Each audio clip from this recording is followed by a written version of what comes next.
দর্শক, সংসদ সদস্য আনোয়ারুল আজিম হত্যাকাণ্ডের বিষয়ে কলকাতা থেকে সর্বশেষ পরিস্থিতি জানাচ্ছেন সহকর্মী পরমাশিস ঘোষ রায়। সংসদ সদস্য আনোয়ারুল আজিম সাহেবের হত্যার ঘটনায় ইতিমধ্যে গতকাল পশ্চিমবঙ্গ রাজ্য পুলিশ প্রশাসনের তরফে যে সিআইডি বিভাগ রয়েছে, গোয়েন্দা বিভাগ, সেই গোয়েন্দা সিআইডি তদন্তের ভার কিন্তু তুলে নিয়েছে পশ্চিমবঙ্গ সরকারের তরফে। সেই জায়গা থেকে গতকালই অখিলেশ চতুর্বেদী জানিয়ে দিয়েছিলেন সিআইডির ইন্সপেক্টর জেনারেল যে এমপি সাহেবকে কিন্তু খুন করা হয়েছে গত 13ই মে কলকাতার নিউ টাউনের অভিজাত আবাসন সঞ্জীবা গার্ডেন্সের ইউবি 56 নম্বর ফ্ল্যাটেই। এবং তারপর থেকেই কিন্তু তদন্তর গতি প্রকৃতি কিন্তু এগিয়ে চলেছে। গতকালই দুজনকে আটক করা হয়েছিল। ইতিমধ্যে দুটো গাড়ি কিন্তু আটক করা হয়েছে।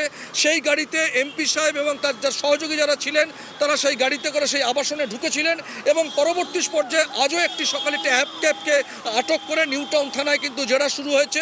সিআইডি সূত্রে এখনও পর্যন্ত যেটা খবর, একেবারে কনফার্ম এমপি সাহেবকে নিয়ে চেরি কালারের একটা এসইউভি গাড়ি কিন্তু সেখানে ঢুকেছিল অভিজাত আবাসনে, যেটা তিনি আসার আগেই এখানে হায়ার করা হয়েছিল।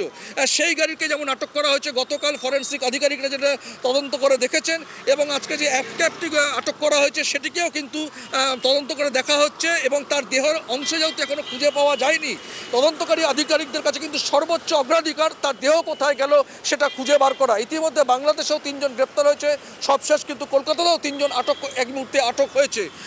তদন্তের বাইরে কিন্তু সন্দেহের বাইরে কিন্তু থাকছে না গোপাল বিশ্বাস। তার সম্পর্কে যতটুকু জানা গেছে, তিনি পাড়ায় কারোর সঙ্গে মেশেন না, 5 তলায় একটি বাড়িতে থাকেন। অত্যন্ত হতদরিদ্র অবস্থা থেকে তিনি কি স্বর্ণের ব্যবসা করেন বলে তিনি জানানো গেছে।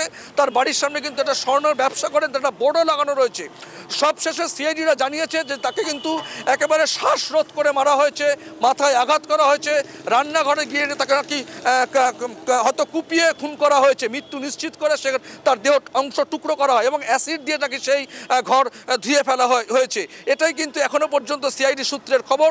তদন্ত এগিয়ে চলেছে ও আশা করা যাচ্ছে হয়তো আজ রাতের মধ্যেই কিন্তু তদন্ত গুটিয়ে আনতে পারে পশ্চিমবঙ্গের সিআইডি। ইতিমধ্যেই কলকাতার গোয়েন্দা বিভাগের পক্ষ থেকে, মানে রাজ্য গোয়েন্দা বিভাগের পক্ষ থেকে 2 জন আধিকারিক তারা ঢাকায় পৌঁছে গেছেন বাংলাদেশের আধিকারিকদের সঙ্গে আলোচনা করতে। একটা চাঞ্চল্যকর ঘটনা, অবশ্যই এটা নিন্দনীয় ঘটনা। একজন এমপিকে এখানে খুন হতে হয়েছে, এখানেও কিন্তু একটা আলোড়ন তৈরি হয়েছে। স্বাভাবিকভাবে দেশে এখন ভোট চলছে, একটা ভোট আর 2 দফার ভোট বাকি, বাংলাদেশের সঙ্গে ভারতের একটা সুসম্পর্ক, সেই জায়গায় দাঁড়িয়ে এরকম একটা হত্যার ঘটনা ভারত এবং পশ্চিমবঙ্গের কিন্তু একটা আলোড়ন তৈরি হয়েছে যে কী করে এই ঘটনা ঘটলো। স্বাভাবিকভাবে অত্যন্ত গুরুত্বের সঙ্গে ভারতের বিদেশ মন্ত্রক, কলকাতা পুলিশ, ব্যারাকপুর কমিশনারেট, পশ্চিমবঙ্গের সিআইডি এরা কিন্তু তদন্ত এগিয়ে নিয়ে যেতে চেষ্টা করছে এবং আশা করা হচ্ছে আজ রাত্রের মধ্যেই কিন্তু এর প্রকৃত স্বরূপটা বেরিয়ে আসবে।